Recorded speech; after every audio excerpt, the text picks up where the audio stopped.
We stand before you today not as ghosts, not as criminals, but as dedicated healthcare workers who heeded the call to serve our community. We are 382 nurses, clinicians, laboratory technologists, nutritionists, health administrative officers, community health assistants, and public health officers who were formally recruited by Siaya County in January 2025 to serve in hospitals, health centers, and dispensary across this county. For 8 months, we served with diligence and compassion, treating patients, preventing outbreaks, and saving lives. Yet, instead of gratitude, we have been met with humiliation, betrayal, and the outrageous label of ghost workers by the very government that deployed us. So we are exposing this deceit. The CEO's fabricated CID narrative. The CEO of the Siaya County Public Service Board over the media claimed that the Criminal Investigations Department, also known as CID, assisted in verifying fake appointment letters and forged signatures. This statement is not only false, but a deliberate attempt to criminalize and intimidate us. Here is the truth. Number one, no CID investigation exists. To date, not a single health worker has been contacted by the CID to record a statement.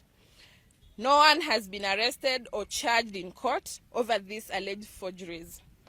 The county police commander has issued no public report confirming such an investigation. Number two, a classic tactical deception. Invoking the CID is a well-worn tactic used by corrupt officials to frighten victims into silence. If the county had genuine evidence of crime, why has no one been prosecuted? This is a smokescreen designed to divert public attention from the real issue. The county's illegal refusal to pay 382 workers who have rendered 8 months of dedicated service. Number three, the law is clear. Forgery is a serious crime under the Penal Code, Cap 63. So if the county truly had proof, the CID would have made arrests. Their inaction confirms this is a lie. We challenge the county police commander to issue immediate public report confirming or denying the existence of this so-called investigation. The real crime, the county's betrayal of 382 healthcare workers. The true injustice is not fictional forgery. It is the Siaya County government's action that constitutes a grave violation of our constitutional and labor rights. One, violation of Article 28 of the Constitution. We have been subjected to cruel, inhuman, and degrading treatment through public verification and wrongful branding as ghosts, stripping us of our dignity. And two, violation of Article 47 of the Constitution and the Fair Administrative Action Act. The government failed to issue written communication justifying our dismissal of the criteria used to arbitrarily exclude 382 workers while selectively retaining 120 others. There was no notice, no hearing, and no recourse. Only a verbal dismissal that tramples on the principles of fair administrative action. We ask, How can 382 visible, dedicated workers be erased with a word? Why were some absorbed while others were discarded without justification? Where is the written communication mandating this action as required by the law? This is not merely an administrative error. It is a systemic injustice that endangers public health and violates the trust of the people of Siaya. Today we are airing out our demand for the county government of Siaya, and these are our demands. We hereby demand for the following without delay. 1, a public apology from a governor of Siaya for the humiliation and defamation suffered by 382 healthcare workers. 2, immediate payment of 8 months salary arrears on to each of the 382 workers. Number 3, unconditional reinstatement of all 382 workers, not to settle a few or other original positions. A full, transparent audit and accountability report on the ghost workers scandal to be tabled before the county assembly and made public. We call upon the Siaya County Assembly, exercise your oversight authority, investigate this abuse of power and hold executive accountable. Healthcare Workers Union, religious leaders, civil society, and the media stand with us, amplify this injustice, and ensure it is not swept under the rug. The people of Siaya, your health system is under attack. When healthcare workers are unjustified removed, it is unfavorable. The sick, the elderly, and children who suffer most. We are closing by this. We will not be silenced. We will not forgotten. We are really people with a family, not ghosts. They call us Nyawawa. We are prepared to pursue every available avenue of justice, including a peaceful demonstration, a petition, and legal action, and our all demands. Wacha nianze kusema pole kwa vijana wetu wa Siaya, kwa vile hii Siaya ni Siaya yetu, na wazee wataenda, vijana watabaki. Amen. Sasa kama kuna vitu zingine zinafanyikana mbaya, mpaka tuseme. Mimi ni area MCA wa town, ndio sababu niko hapa. Sijakuja kwa niaba ya executive, nimekuja kama area MCA ambayo hizi vitu vote nafanyika ziko kwa area yangu. Ya muhimu ni kwamba sasa hivi mmeleta petition assembly. Na mpaka nisema asante kwa vile hiyo ndio vile sheria inasema. Nataka niambie vijana wetu, mpaka tujue mahali ukweli mpaka tujue. Mpaka tuseme ukweli. Na hata nyinyi mpaka tuambie ukweli. Kwa vile kama utanyamaza na ukweli, hakuna mahali tutaenda. Na hii hata kama mnalia, wengine pia mpaka walie. Na hiyo ndio simamo yetu. Mimi kama mheshimiwa Utare, hata kama nitabaki peke yangu, lakini nitabaki peke, lakini tuseme ukweli kwa watu wetu wa Siaya. Na sababu nasema vile mmekuja kwa assembly, mpaka niseme asante kwa vile hakuna demonstration yote ambayo mmefanyia county assembly. Mmeleta petition, kesho nimeongea na speaker Said, nilikuwa nakuja hapa, nikaambia speaker petition imekuja tayari. Sasa kesho saa 8 tuko kwa bunge la Siaya, na maneno yetu ambayo tutajalia kesho ni maneno yenu. Agenda yetu sasa kama watu wa Siaya, hii wiki yote ambayo tunaenda kwa assembly ni maneno ya watoto wetu. In any case assembly taamua, mkuwa invited, msiogope. Mkuje tu hapa, museme ukweli. Hata kama ulipitia kwa mheshimiwa Utare, sema mheshimiwa Utare unajua hii maneno. Hata kama ulipitia kwa nani, useme nini ukweli. Alafu tutakaa chini kama assembly, kwa vile watoto wetu hawezi teseka na sisi tuko. Hiyo sasa siwezi amua kama area MCA, lakini ile kitu mimi nasema kama Utare. Huwezi kunaambia watu walikuwa over 400, alafu unachukua 120. Kriteria gani ulitumia kutuongea 120? Hawezi kufanya vitu mbaya alafu tunaongezea vitu mbaya. Kama hao watu 400 walikuwa ghost workers, wote wakuwe ghost nini? Workers.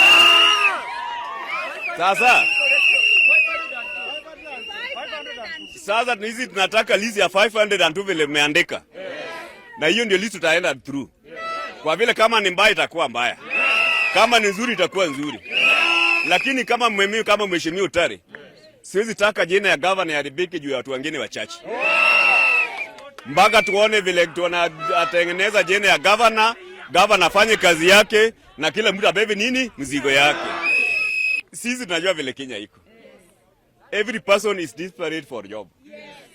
Watu wamesoma na kuna kazi. Huwezi kuniambia mtu anakuambia kazi iko, alafu naanza kufuata vitu zingine. Utaenda. Hata mami sasa hivi kuniambia kazi iko, nitakuja. Sasa kuna kusema mtu anakuambia kazi iko, alafu akishapatia mpaka barua, uende huko, umekuwa deployed, alafu anakuambia kazi haiko. So, vijana wa Siaya, demonstration is allowed in the constitution. Ningependa tu kama area MCA tufanye demonstration kwa ajili ya amani. The Secretary and CEO to the Board of Siaya Public Service. On various dates, we received some allegations about individuals who are purporting to have been recruited by this board and that they were already working in our facilities. So we took an initiative to find out exactly who these people were, because in as far as we were concerned, we were not aware of people who were working in facilities and had not been paid for that long period of time. So we took the initiative to find out by way of authentication and verification of the documents which these people were in possession of. So in that regard, we requested these officers or these individuals to present several documents in their possession for purposes of checking within our systems on how these particular documents could have gotten into their hands. So on 18th and 19th of August 2025, we were able to request of these individuals to bring those documents to us, and a total of 502 individuals brought documents. And the documents they brought included appointment letters, offer of appointment letters, deployment letters, and arrival letters, which we collected and subjected to a verification exercise. The objective of this exercise was to examine and verify the validity of the employment documents. We also wanted to establish the process of the recruitment and deployments of these particular individuals. We wanted also to establish culpability, if any, on the parties involved in the process. We also wanted to take necessary action, if any, if an irregularity was to be established. So to this end, we developed a methodology, and we developed a data capture template of the names, ID numbers, and designations of these officers, including when they were interviewed. We did a physical verification of appointment letters to ascertain if they bear the signature of the board secretary, the board seal, reference numbers, and dates of employment. And this, I may say, our letters have got salient physical features that will enable us to know whether they are authentic or not. We also undertook verification of names against the list of applicants as contained in our database. Again, shortlisted candidates. Again, we wanted to check these names against the interviewees list, because when you come for an interview, there must be an attendance, and at the same time, there must be a score that you got out of this interview. And then we also have our list of successful candidates. So you must also have been part of the people who are considered successful. And then we also wanted to verify the authenticity of the board secretary's signature, because some people are good at doing other people's signatures. So as a result of this, we noticed several issues. One of them was inconsistencies on the sequencing of reference letters, such that any letter we issue has got a reference number. So if a reference number is outside our referencing, or that one is a letter that is not considered authentic. Deployments must be signed by the Chief Officer of Health. If they're not signed by the Chief Officer of Health, or is designate, of course, by way of delegation, we also don't consider that as a very authentic, as an authentic letter. So we noticed that during this process, we also had cases whereby there's somebody with a deployment letter that is dated earlier than the appointment letter. So deployment letter actually comes almost at the tail end of the exercise. So you cannot purport that you are deployed in December, but again appointed in January. Deployed in December 2024, but appointed in January 2025. That is not a possibility. So when we're doing the validation, out of the 502 who came, we noticed that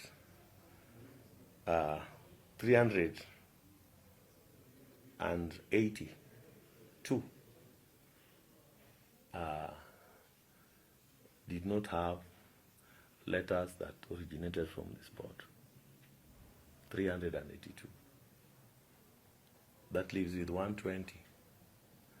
Of this 120, these 120 were recruited during the regular recruitment process.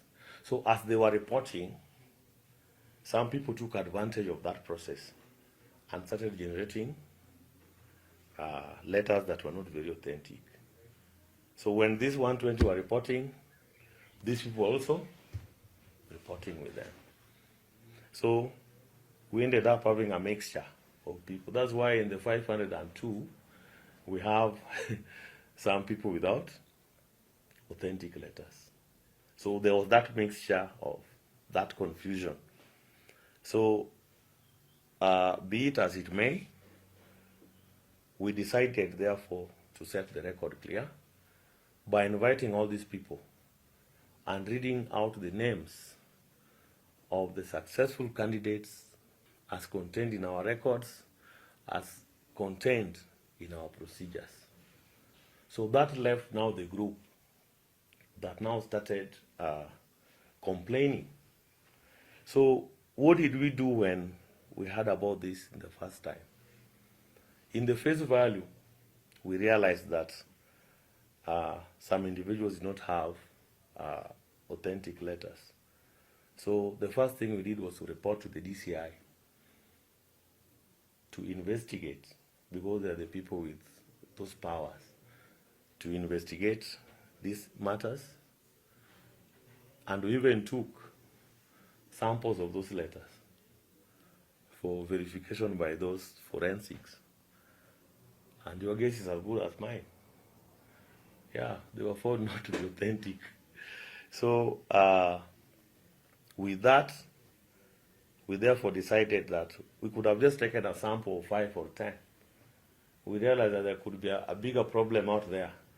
Then we say, you come, we want to see all these things. That's how we were able to get the 382 that were not authentic. And as a stopgap measure, we've asked the Department of Health that these individuals with questionable letters should not be allowed to work in the facilities. Because should anything happen as they work and they don't have authentic recruitment employment documents, it is both the risk to the government and even to those individuals who are purporting to be working. And again, we've shared the same with the investigative agencies so that they can also undertake further investigations. And then we have also said that going into the future, and this is what has been happening, is just we're just reinforcing it. All deployments must adhere to the list of successful candidates as issued by the County Public Service Board. The Siaya County Public Service Board does not charge money for jobs. Yeah? In the recruitment process, free, fair, and transparent, right? Now, if in the process of recruitment, you feel or you know you give money to anybody, right? And the fact that you are complaining that you give money means you gave money and still didn't get a job, means that Siaya County Public Service Board does not sell the jobs. So go to the police, DCI, so that investigations can be done, and if that can help recover your money.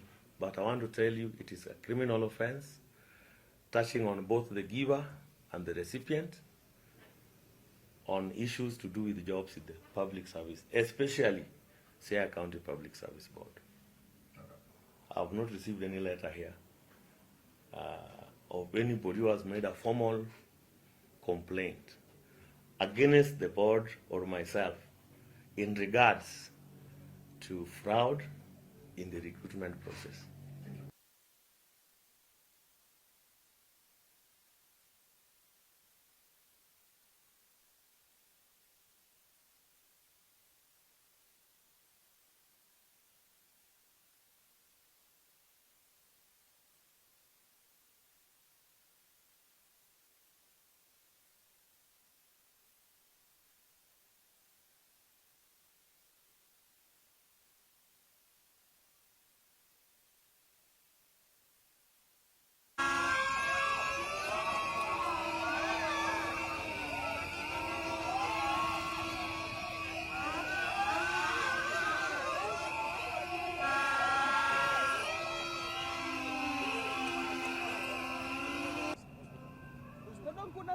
Kuna nasa amenionyesha hii ya hospitali sijafungua. Imagine neti mo hospitali gani?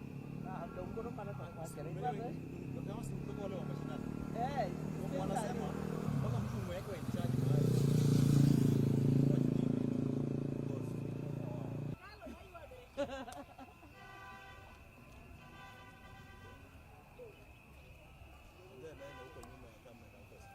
Kuna moduongo wero kazi. Chinja ke mchisino uchu.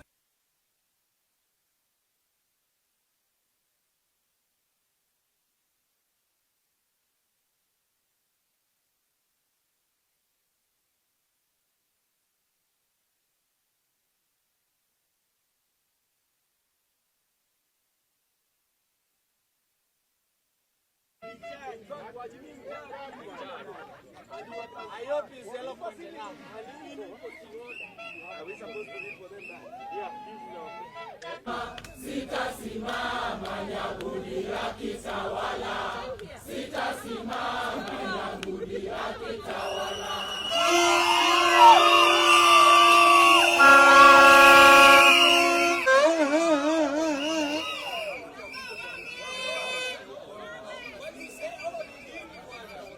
Wakitulipa mshahara wetu, hatutafanya wao sai. Wagonjwa watatibiwa.